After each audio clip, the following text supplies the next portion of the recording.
Gold price halves week's gain to $20 as U.S. jobs data beats forecasts. The gold price hit one-month highs against the dollar on Friday before falling back to show a $20 gain for the week as longer-term interest rates leapt after new data said the U.S. economy added almost twice as many jobs as analysts expected in July. Non-farm payrolls expanded by 528,000 on the Bureau of Labor Statistics' first estimate, beating forecasts of 250,000 with the strongest growth since February.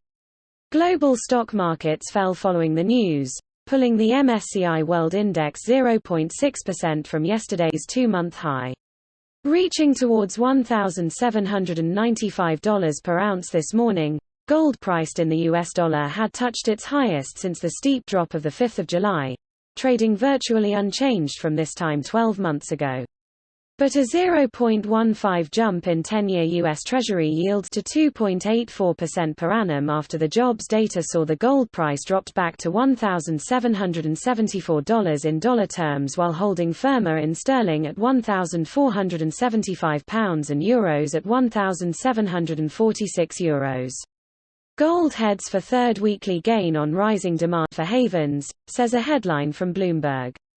Gold ETF trust funds, however, shrank again on Thursday, taking world number 2 the iShares IAU product to its smallest in 4 months after 10 weeks of investor outflows, while number 1 gold-backed ETF the SPDRGLD resumed the near 2-month liquidation it paused last week. Chart of monthly global gold ETF flows. Source: World Gold Council. Gold ETFs as a group worldwide ended July with their third monthly outflows on the run according to data compiled by the mining industry's World Gold Council, shrinking the quantity of bullion needed to back their shares in issue to the smallest since February. Price-wise, gold continues to benefit from a weaker dollar. Reuters quotes one spread betting bookmaker's analyst today, driven by falling U.S. bond yields as markets continue to price in peak inflation and a recession. U.S. data last week said the world's large economy has tipped into recession as defined by 2 consecutive calendar quarters of lower output.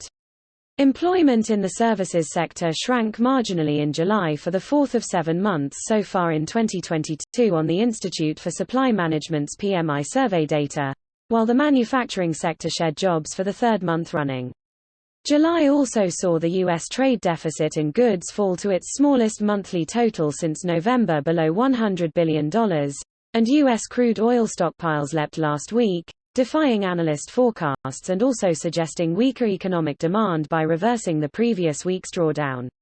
Last week also saw new claims for U.S. jobless benefits rise towards mid-July's 8-month high, rising over 56% from the new 5-decade low set in mid-March on the government's seasonally adjusted count of people seeking financial support on losing their job.